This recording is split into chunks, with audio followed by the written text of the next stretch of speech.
Una de las propiedades físicas que presentan los carbohidratos y que son importantes de considerar para a partir de ello poder explicar las propiedades y las funciones que van a realizar, viene a ser la estereoisomería, donde hablamos de la formación de los diferentes tipos de isómeros a los que pueden formar estos carbohidratos a partir de cambios de posición que pueden existir en los componentes de su estructura.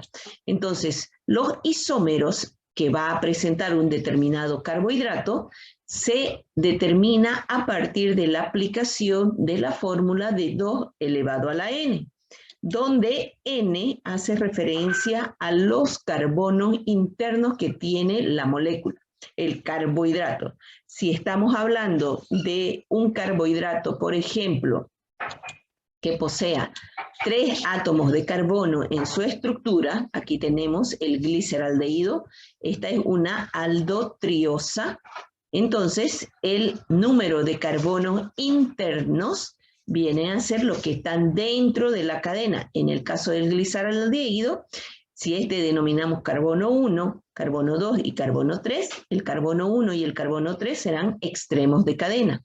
Carbonos internos vendrían a ser el que está al interior. Por lo tanto, si nosotros tomamos en cuenta la posición del oxidrilo del carbono interno, vamos a ser capaces de formar isómeros cuando este grupo funcional alcohol cambie de posición. Si yo aplico la fórmula del gliceraldehído de 2 elevado a la n, el carbono interno que posee el gliceraldehído es solo 1. Entonces 2 elevado a la 1 es igual a 2. Eso significa que el gliceraldehído va a poder tener 2 isómeros. En este caso, entonces, vamos a ir tomando en cuenta los diferentes tipos de isómeros que se pueden formar cuando cambian de posición los grupos funcionales alcohol presentes en los carbonos internos. Seguimos con la misma fórmula. En este caso, vamos a hablar de los enantiómeros, que son isómeros que se forman cuando cambia de posición el oxidrilo del penúltimo carbono. Vamos a utilizar como ejemplo a la molécula de la glucosa. La glucosa tiene 1, 2, 3, 4, 5, 6 átomos de carbono en su molécula. Es una hexosa.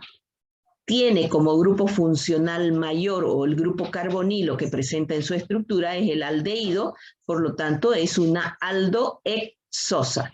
Los carbonos internos que tiene la molécula vendrían a ser el carbono 2, 3, 4 y 5.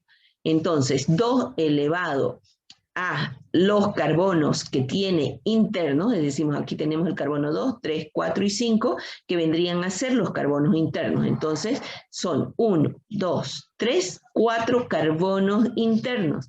2 elevado a la 4, entonces viene a ser igual a 16. Eso significa que esta molécula de glucosa, cambiando de posición el oxidrilo del carbono 2, del carbono 4, del carbono 5, del carbono 2 y 3, del carbono 3 y 4, y así sucesivamente, van a ser capaces de formar 16 tipos de compuestos distintos, denominados isómeros. No vamos a hablar nosotros de los 16, sino vamos a hacer hincapié en los isómeros que tienen mayor importancia desde el punto de vista funcional relacionados con los carbohidratos. Vamos a utilizar como ejemplo la principal molécula energética que viene a ser la glucosa. Entonces, cuando hablamos de enantiómero, hemos dicho que cambia de posición el oxidrilo del penúltimo carbono. En nuestro ejemplo, que es la glucosa, el penúltimo carbono es el carbono 5. Si tomamos en cuenta entonces el cambio de posición del oxidrilo del carbono 5, se van a poder formar 2 tipos de enantiómeros, que van a denominarse D y enantiómero L. Y esto va a ocurrir, la denominación D va a ocurrir cuando el oxidrilo del penúltimo carbono se encuentre al lado derecho.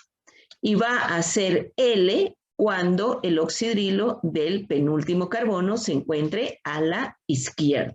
Entonces tendríamos la D-glucosa o la L-glucosa cuando tomamos en cuenta la posición de ese oxidrilo. Otro de los isómeros importantes que podemos formar cuando hacemos referencia a la molécula de los carbohidratos vienen a ser los epímeros. Estos siguen considerando, recuerden, la posición del oxidrilo de los carbonos internos. Cuando hablamos de el epímero, nos estamos refiriendo al cambio de posición del oxidrilo de los carbonos internos, excepto el del penúltimo carbono. Recuerden que el penúltimo carbono forma el tipo de isómeros que acabamos de mencionar, que vienen a ser los enantiómeros. En el caso de nuestro ejemplo de la glucosa, no vamos a tener en cuenta el cambio de posición del penúltimo carbono porque se da otro isómero. No vamos a tomar en cuenta la posición del oxidrilo del carbono 3, que debe ser a la izquierda para que este compuesto se llame glucosa. Entonces, ¿qué nos queda?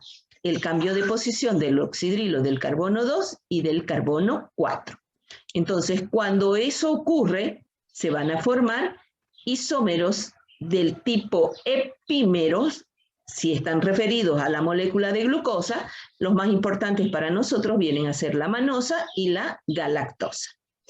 La manosa se va a formar cuando, recuerden, la molécula de glucosa tiene el oxidrilo del carbono 3. Eso nos permite identificarla como glucosa. Cuando yo les diga, escriban la estructura de la glucosa, ustedes tienen que hacer 6 átomos de carbono con grupo aldehído, el oxidrilo del carbono 3 a la izquierda y los demás al lado derecho. Se va a formar su epímero cuando, además del oxidrilo del carbono 3, el carbono 2 cambie su posición hacia la izquierda. Entonces, el epímero se denominará manosa. Si el cambio de posición es de el oxidrilo del carbono 4, además del carbono 3, entonces el epímero se denomina galactosa. Entonces, en el caso de nuestro ejemplo, la glucosa tiene 2 epímeros, la manosa y la galactosa, ¿sí? Otro tipo de isómeros que también se forman en los carbohidratos viene a ser la isomería aldosa-cetosa. Recuerden ustedes que los carbohidratos tienen su grupo funcional carbonilo, el grupo funcional mayor. Si hablamos de grupo funcional mayor, en el caso de los carbohidratos tenemos grupos funcionales, alcohol, aldehído y cetona. El alcohol vendría a ser el grupo funcional menor y dependiendo del carbohidrato, el grupo funcional mayor sería o el aldehído o el grupo cetónico. En el caso entonces de nuestros isómeros, en este caso la isomería aldosa-cetosa, se va a referir al cambio de posición del oxidrilo que está presente del carbono 1 al carbono 2 o del carbono 2 al carbono 1. Seguimos con nuestro ejemplo que viene a ser la molécula de la glucosa. La glucosa tiene como grupo funcional el aldehído. Entonces va a transformarse en una cetona, ¿sí? Entonces de aldehído va a pasar a cetona, que en este caso se denomina fructosa.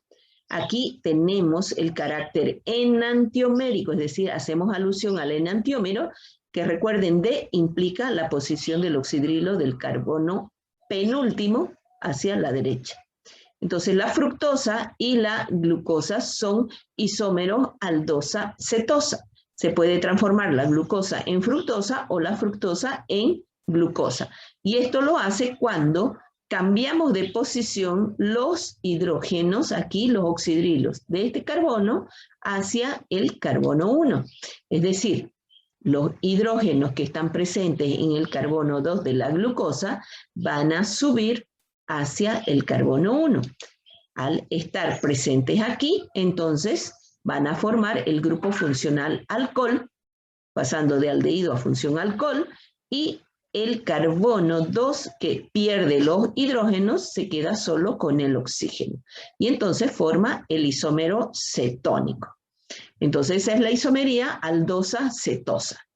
Otro de los isómeros que también es importante describir es la isomería furano-pirano. Los investigadores, en este caso Fisher, que es el que describía todas las características que poseen los carbohidratos en su estructura lineal, Howard observó que cuando los carbohidratos se colocaban en medio acuoso, entonces pasaban de ser una estructura lineal a una estructura cíclica. Entonces, esta estructura, en el caso de nuestra glucosa, va a producirse cuando se lleve a cabo un enlace denominado hemiacetálico entre el grupo funcional mayor y el alcohol secundario más lejano. En el caso de nuestra glucosa, recuerden, este alcohol que está a nivel del carbono 6 viene a ser alcohol primario. Todos los que están dentro de cadena son alcoholes secundarios. Por lo tanto, la unión es entre el grupo funcional mayor, en el caso de la glucosa, el aldehído, con el alcohol secundario más lejano, que es aquel que se encuentra en el carbono 5. Se produce la reacción, el enlace hemiacetálico, se libera molécula de agua y pasa de ser una cadena lineal a una estructura cíclica. Esta estructura cíclica puede ser, igual que aquí en nuestra descripción, de 6 vértices. Entonces, hace alusión a la estructura piranósica. Este compuesto va a representar cada uno de los átomos de carbono presentes en la molécula a través de sus vértices. Uno de los vértices de la estructura cerrada va a ser utilizado para representar el enlace hemiacetálico que se produce. Aquí, al unirse, se quedan unidos el carbono 1 con el carbono 5 por un puente de oxígeno. Entonces, los otros vértices van a representar a cada uno de los átomos de carbono presentes en la molécula. Si yo hablo de que el enlace se produce entre el grupo funcional mayor, que es el carbono 1, que va a reducirse a función alcohol, entonces está aquí el carbono 1. Este sería el carbono 2, el carbono 3, el carbono 4, el carbono 5 y aquí el carbono 6. Entonces, todo lo que en la estructura lineal o de Fisher está al lado derecho, en la estructura cerrada o cíclica de Howard se va a encontrar hacia abajo. Y todo lo que en la estructura lineal esté a la izquierda, en la estructura cerrada va a encontrarse hacia arriba. Entonces tenemos el carbono 1 que ha sufrido una reducción a función alcohol hacia abajo. El carbono 2 está a la derecha, por lo tanto viene hacia abajo. El carbono 3 tiene el oxidrilo a la izquierda, por lo tanto va hacia arriba. El carbono 4 a la derecha y el carbono 5, que es el que ha realizado la unión con el carbono 1, entonces va a unirse además al carbono 6. Entonces esa vendría a ser la característica estructural de forma piranósica, es decir, con 6 vértices. Cuando hablamos de la estructura furano, esta estructura es de 5 vértices. Recuerden, cada uno representa un átomo de carbono. Si uno de los vértices de la molécula representa la unión hemiacetálica, en este caso el puente de oxígeno, entonces va a ser entre el carbono 1, el carbono 2, el carbono 3 y el carbono 4. La unión se va a realizar entre el carbono 1 y el carbono 4, porque esta estructura tiene un vértice menos que el pirano.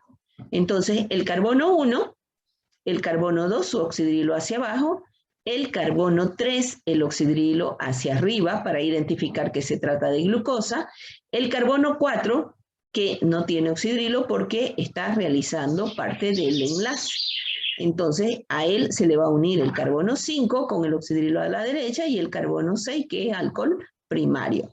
Entonces, para denominar e incorporar en el nombre el tipo de isómero al que estamos haciendo alusión, entonces ponemos D, recuerden el oxidrilo a la derecha, de gluco, que viene de glucosa, y pirano, que me hace referencia a la estructura cerrada de 6 vértices.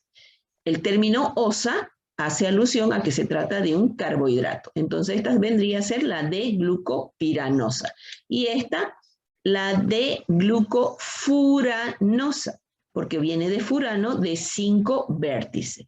Ese vendría a ser entonces otro de los tipos de isómeros que a nosotros nos facilitan la escritura del carbohidrato cuando éste se encuentra complejo, es decir, es una estructura mucho más grande. Los anómeros vienen a ser otro tipo de isómeros que son importantes y que nos permiten identificar a los carbohidratos. Estos se van a formar cuando cambie de posición el oxidrilo del carbono 1 en la glucosa o en las aldosas. Es decir, los anómeros se van a formar cuando cambie de posición el oxidrilo que quedó cuando el carbohidrato ha cerrado su estructura. Acabamos de mencionar que para cerrar su estructura, el grupo carbonilo, sea el aldehído o la cetona, se van a reducir a función alcohol. Dependiendo de si está arriba o abajo, el anómero será distinto. Seguimos con el ejemplo de la glucosa. Carbono 1, carbono 2, carbono 3, carbono 4, carbono 5 y carbono 6. Este vértice va a estar ocupado por el enlace hemiacetálico. El carbono 1 que tenía el aldehído en la molécula de glucosa, que al unirse con el carbono 5 se ha reducido a función alcohol, es el que vamos a tomar en cuenta para formar el diferente tipo de anómero. Si el oxidrilo está hacia abajo, el anómero se denomina alfa.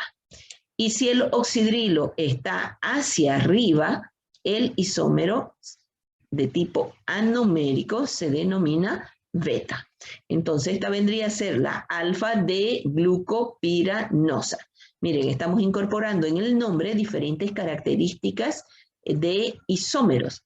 Alfa, que se refiere al anómero, D, que se refiere al enantiómero, pirano, que se refiere a la isomería furano-pirano, y el término osa, que nos indica que es carbohidrato. Beta, entonces, nos va a decir el oxidrilo hacia arriba. Entonces, esos vienen a ser dentro de los que corresponden a los isómeros más importantes desde el punto de vista funcional